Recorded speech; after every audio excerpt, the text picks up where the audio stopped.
بسم الله الرحمن الرحیم. این حلقه پنجمین ما از درس تهاوی هست. خواهران عزیز، در درس پیشتره ما درباره اینکه صفات‌های پروردگار و چگونگیش رو عقل آدمیزاد نمیگیرد و عقل ما محدود است در این باره صحبت کردیم و اینچنین درباره در بالا بودن پروردگار صحبت کردیم که آیات ها به همین دلالت میکنن، احادیث پیامبر به همین دلالت میکنن.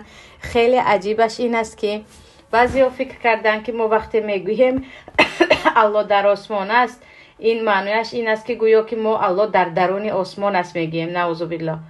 یعنی گویا که چی کردیم؟ گویا که چنین گفتیم که پروردگار در درون آسمان است. حالا که ما گفتیم پروردگار در آسمان است، معناش نیست که در 7 طبقه آسمان در یکی از طبقه های آن است.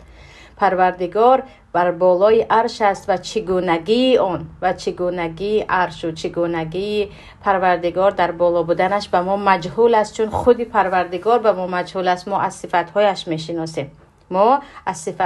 میشناسیم، اما با علمش با قدرتش همیشه با ماست.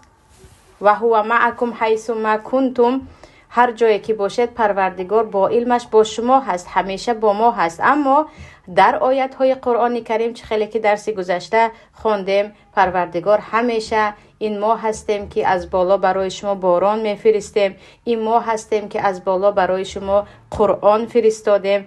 گویان چی میکند؟ فرشته ها را فرستادیم. یا اینکه در حدیث عمل های شما به بالا به نزد پروردگار میبراید. گویان پیامبر ذکر کردم، در این باره صحبت کردیم.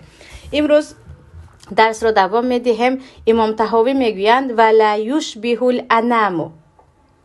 یشبه الانام، یعنی پروردگار به یگان مخلوقاتش مانند نیست. چون الله در سوره شورا چی میگوید؟ لیس کمثله شیء، هیچ چیز مانند او نیست. در دوامش میگوید و هو السمیع البصیر، اما او شنوا و بیناست. یعنی گمان نکنید که یگان صفت ندارد. خیلی که ما گفتیم جهمی ها چی میگویند؟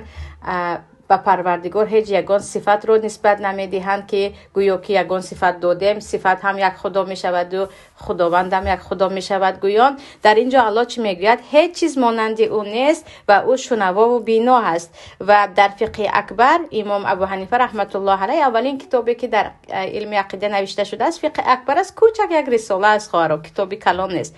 میگویند لا يشبه شيئا من خلقه ولا يشبهه شيء من خلقه. بعد از اون میگویند و صفاته كلها خلاف صفات المخلوقین یعلم لا كعلمنا و یقدر لا كقدرتنا و یرى لا كرؤیتنا. انتهى. و چی میگویند؟ پروردگار میگویند به یگان مخلوقاتش مانند نیست و هیچ مخلوقاتش هم به پروردگار مانند نیست. یعنی در یگان صفت یگان صفت الله و صفات بندگان مانند نیست. الله میداند، اما علم الله مثل دانستنی بنده ها نیست. الله قدرت دارد، اما قدرت الله مثل قدرت بنده ها نیست. الله میبیند، اما دیدن الله مثل بنده ها نیست. ما صفت دیدن، صفت قدرت، صفت محبت، صفت دوست داشتن، اینها رو همش رو به الله ثابت میدانیم. فقط چگونگیش برای ما چه است؟ نامعلوم است، چون خودی پروردگار چگونگیش به ما نامعلوم است. و همینجا خواهران عزیز یک گروه هستند، گروهی مشبهه میگویند و این چونین مجسمه هم میگویند. این گروه مجسمه گروهی هستند که پناه به الله ظاهری آیت ها را گرفته، آیتی که مثلا دست الله میگوید یا چشم الله میگوید یا حدیثی که مثلا یا اینکه مثلا وجه الله میگوید، میگویند الله جسم دارد. نعوذ بالله. در حالی که جسم از چه است؟ از مخلوقین است. یعنی جسم صفات مخلوقین است و پروردگار جسم را نسبت دادن عموما ممکن نیست. اینها چی میگویند؟ جسم پروردگار مثل دیگر جسم ها نیست، اما او جسم دارد، یعنی دست دارد. و پناه به الله بعضیشان حتی میگویند چند متر است و از این خیلی. بعضیشان باشند مشبهه هستند که میگویند الله دست دارد مثل دست انسان ها، چهره دارد مثل چهره انسان ها. عموما چی هستند؟ از دین خارج شده هستند. برای اون که در ما سخنی مثلا ابن ابی العز نعیم ابن حماد را میارن که هر کسی که پروردگار رو به مخلوقات مانند کند، او به اجماع علما چی می شود؟ کافر می شود. برای چی؟ برای اون که لیس کمثله شیء هو الاحد الصمد، به این کافر شد. الله در حالی که میگه به یگان چیز من مانندی ندارم و چه خیلی که در درس گذشته گفتیم و عقل شما و لا یحیطون به علم ما رو درک نمیکند. برای همین این دو گروه خواهران عزیز خیلی پیشتر پیدا شدگی هستند، اما مؤسسشون که هست، مثلا چه خیلی که مؤسسی جهمی ها در بارش گپ زدیم، یا اینکه درباره مثلا وصل ابن عطا گپ زده، مؤسس اینها کی هست نامعلوم است، اما همین گروه هستند که چی میگوین؟ الله نعوذ بالله جسم دارد، که پناه به الله. این چی است؟ این کفر بر الله هست که الله رو به مخلوقات مانند کنه. و اینجا چیز دیگر ببخشید و چیز دیگر این است که خواهران عزیز به نزدیکی با من هم همین حادثه رخ داد.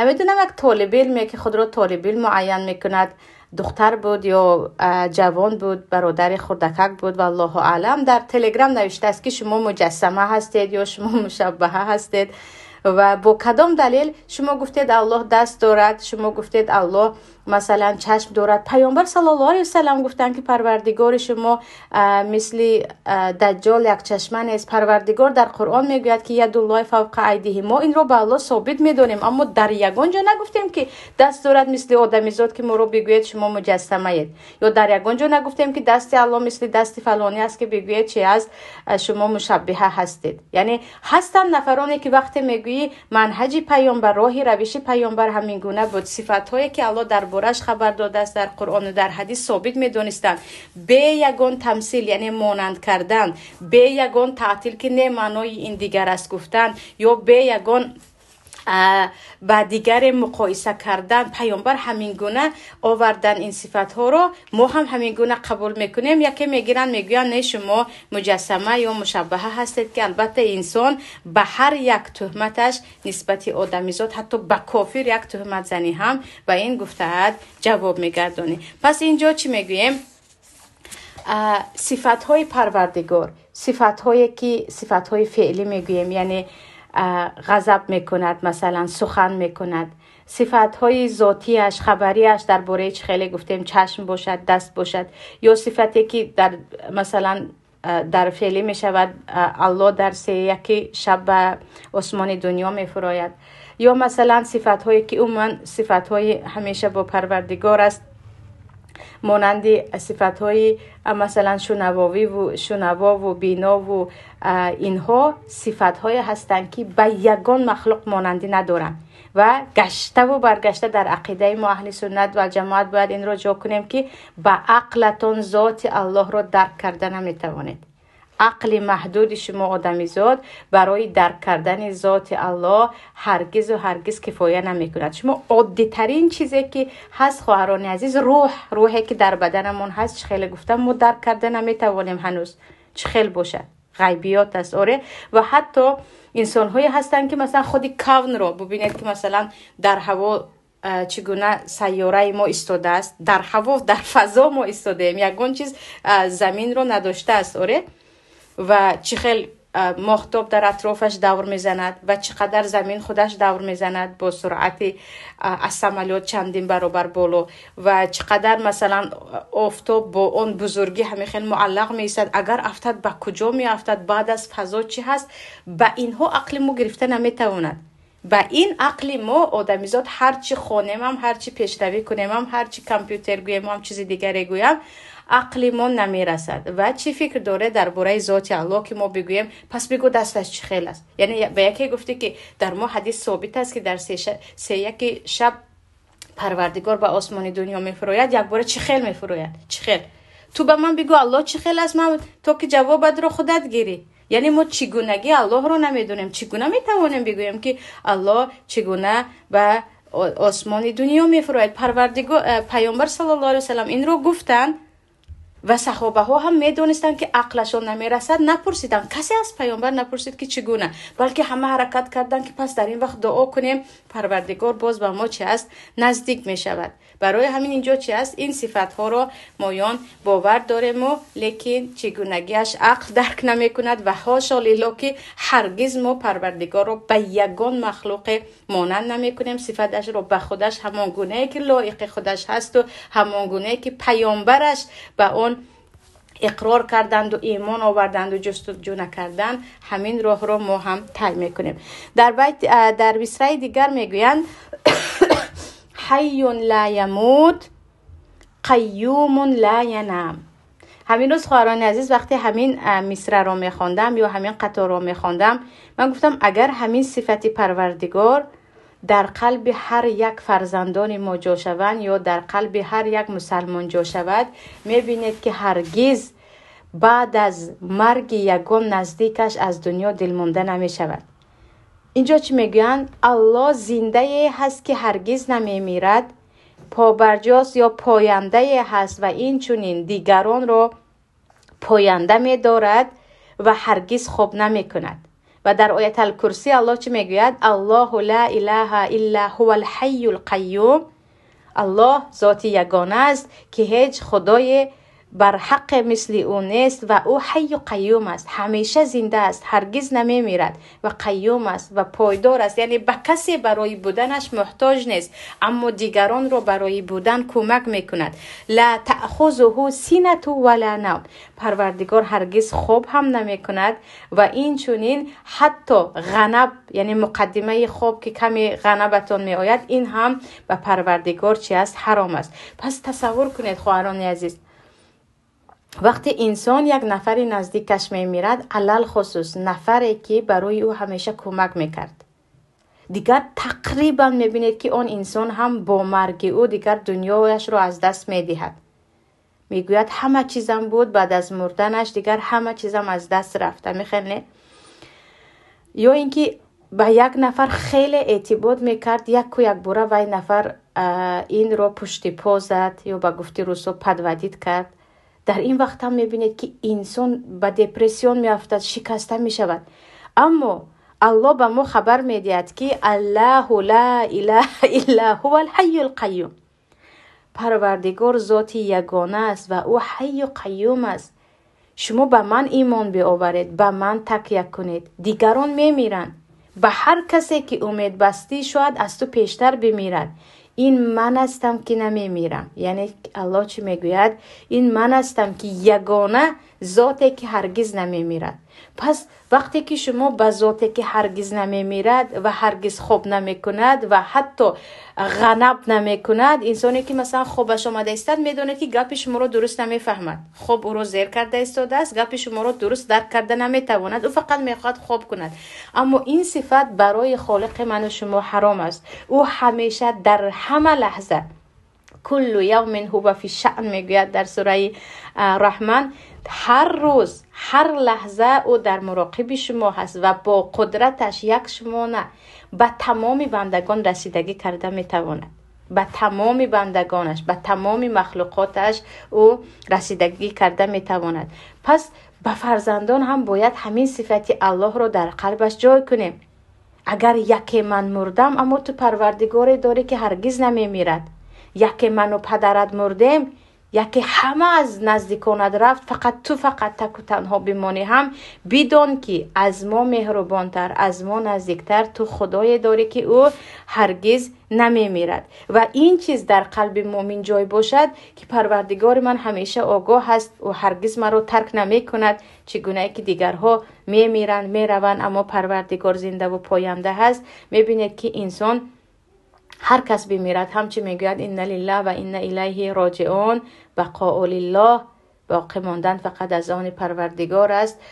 شکر الله که الله را داریم که هرگز ما را ترک نمی کند. و اینجا همین دو صفت خواهران عزیز، حی قیوم، زنده و پاینده و باز بر پا دارنده، یعنی دیگران را دارنده، در بعض حدیث ها آمدگی هست که از اسماء و اعظم است. از نام‌های اسم الاعظم میگویم در تاجیکی هم از اسم الاعظمی هست که پیامبر صلی الله علیه وسلم میگویند هر کسی که با اسم اعظم الله را دعا کند دعای او اجابت میشود.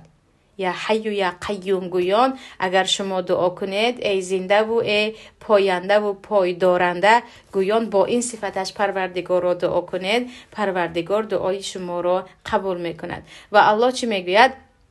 و توکل علی الحی الذی لا یموت و سبح بحمده و کفی به بذنوب عباده خبیرا.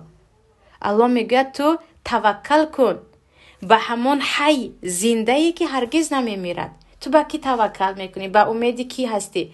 با امیدی پدرت، مادرت، شوهرت، پسرت، رئیست، کسی دیگرت که شاید از تو پیشتر بمیرد، شاید از تو پیشتر بیمار شود، شاید از تو پیشتر عاجز شود و از دستش هیچ چیز نمی آید. نه، توکل کن، یعنی امیدت رو با قلب توکل کردن. مکان توکل قلب است. با قلبت به کسی امید ببند، به امید کسی باش که او هرگز نمیمیرد. هرگز او نمیمیرد و همیشه زنده است، برخلاف بنده هایی که آنها میمیرند. و اینجا خواهران عزیز درباره زنده و پایندگی خیلی میخوام در همین مسئله فکر کنید، برای اون که اکثریت ما هرچی من به الله یگانه ایمان دارم گویم هم در قلب بعضا به آدمیزاد تکیه میکنیم. همین وقتی که شیطان وسوسه تون کرد که فلانی شاید تو رو خوشبخت کرده تواند، فلانی شاید تو رو پولدار کرده تواند، فلانی شاید تو رو از غم رها کند، یکمین چیز به یادتون آید که شاید فلانی از شما پیش بمیرد، فلانی شاید از شما هزارها درد دیگری دارد که به اون درمان نیست. در این وقت یگانه مکان قلب ما، یا گفتیم در این مسئله اولین چیزی که به فکر ما میزند این باشد که حی و قیوم داریم، خالق داریم که همیشه زنده هست، همیشه بیدار است، همیشه از پای بندگانش هست. اگر بندگانش به او توکل کنند، به او تکیه کنند و او هرگز مثل انسان‌های خاکی ما را ترک نمی کند. و در مصرع دیگر میگویند خالق بلا حاجتی رازق بلا معونتی. از صفتهای دیگر پروردگار رو میگویند که پروردگار خالق هست، خالق یعنی آفریدگاری هست، بلا حاجه، اما به کسی نیاز ندارد. تو رو آفرید اما به تو نیاز ندارد. گمان نکن که به تو نماز خوان، گفت نماز تو به الله فایده میدهد. و تو گفت صدقه کن، صدقه تو به الله فایده میدهد. هرگز گمان نکن که تو روزه میداری، روزت به الله فایده دارد. نه، برای اینکه الله چی میگوید؟ و ما خلقت الجن والانس الا لیعبدون ما اريد منهم من رزق و ما اريد ان یطعمون. من انس و جن را خلق کردم تا مرا عبادت کنند. من از آنها نه رزق میخواهم نه از آنها خوراک میخواهم. این الله هو الرزاق ذو القوة المتین. این الله هست که هم رزاق است و هم صاحب قوت بزرگ است. یعنی پروردگار چه میگوید؟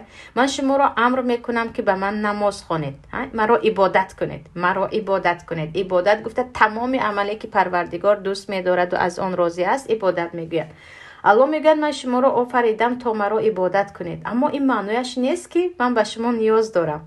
من از شما نه خوراک میخواهم نه یگان کمک میخواهم. عبادت شما به شما کمک میرساند.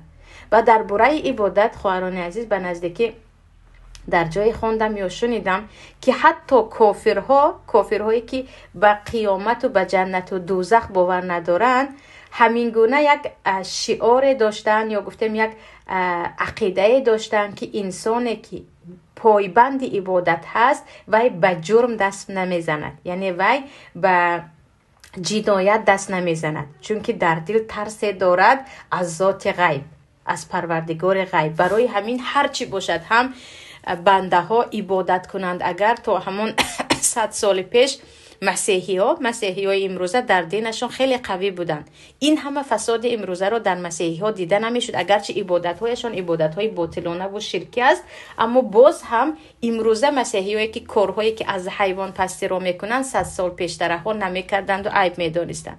اکنون اینجا نگاه کنید، بسیاری ها همین گونه فکر میکنند وقتی الله از تو زکات میخواهد، نماز میخواهد، روزه میخواهد، زنها از شما میخواهد که ستر داشته باشید، مردها از شما میخواهد که در نمازتون باشید، در جمعه روید، گویا که این کارهای ما میکردگی به پروردگار یگان فایدهش رسد که بعضی حتی منت هم میکنند. سحری 4 خستم این کارو کردم.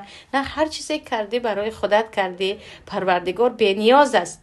برای اون که در ما حدیث در صحیح مسلم است خواهران عزیز، الله میگوید اگر تمام شما ای مردم، زن و مرد و انس و جن یک جا شوید و در قلب یک انسان شوید، یعنی کلا یک جای شوید و بهترین عملها را انجام دهید، بدانید که شما به من یگان ذره فایده نمی رسانید.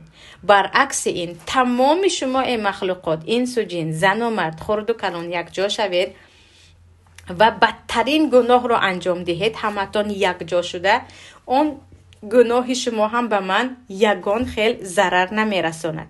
یگان خیل از ملک من کم نمی کند و این چونین یگان خیل از عزت من کم نمی کند و من هیچ ضرر نمی رساند. و این چونین تمام شما جمع شوید و از من طلب کنید، یگان چیز خواهشتان را طلب کنید و من خواهشات تمام شمایان را بدهم، بدانید که از ملک من چیزی کم نمی شود. مثل اینکه ریسمان را یا رشته را داخل چی کردی؟ داخل بحر کرده، چقدر آب میگیرد یک ریسمان داخل بحر کلان شود. همین گونه یعنی هیچی، شما همه چیزی طلب کرده تان رو دهم هم از من هیچ چیز کم نمی شود. همه تون به من عبادت کنید هم عزتی من نمی افزایید، من عزیزم، من همین گونه میمونم و همه تون گناه کنید هم به من ضرر ندارد. این معنیش چی است؟ پروردگار غنی هست. الله میگوید والله الغنی و انتم فقرا. ای بنده ها، در سوره محمد الله غنی است، الله ثروتمند و بی نیاز است. شمایان بیچاره هستید، شمایان که نیاز دارید، به خواب نیاز دارید. آره، انسان به خواب نیاز دارد. از همه به قوتش رو هم 2 روز اگر ببینید خواب روی نتواند از پا می افتد. انسان به خوراک نیاز دارد. از همه بهترین انسان دنیا رو بیاورید، 1 هفته خوراک نخورد و دیگر کلمه گپ زدن نمیتواند. شما بیچاره اید. پس تکبری برای چی؟ من این رو میتوانم و اون رو میتوانم برای چی؟ وقتی که انسان خودش رو میشناسد. و اینجا خالق بلا حاجه، یعنی پروردگار خالقی هست، آفریدگاری هست که بی نیاز. تو رو آفرید معناش این نیست که به تو نیاز دارد. تو رو امر میکنه نماز خوان، چه خیلی گفتم، معناش این نیست که به نماز تو او نیاز دارد. و الله میگوید رازقون بلا معونه. ای ببخشید، و امام طحاوی میگویند رازقون بلا معونه و معونه. و پروردگار رازقی هست که به کلفت، یعنی پروردگار به شما رزق میدهد و چقدر طلب کنید هم و به امثال شما چقدر رزق دهد هم، این برای پروردگار یگان مشقت نیست. او قادر است به همه بدهد و چه خیلی که در حدیث مسلم گفتیم و از ملک او چیزی کم نمی شود و از بزرگی پروردگار هیچ چیز ناقص نمی شود. در مصرع دیگر امام طحاوی میگویند مومیتون بلا مخافتی بائسون بلا مشقتی. که الله نصیب کرده باشد در این باره هم درس آینده با هم صحبت میکنیم. تا همینجا سوال اگر داشته باشید خواهرها در همین مسئله بفرمایید.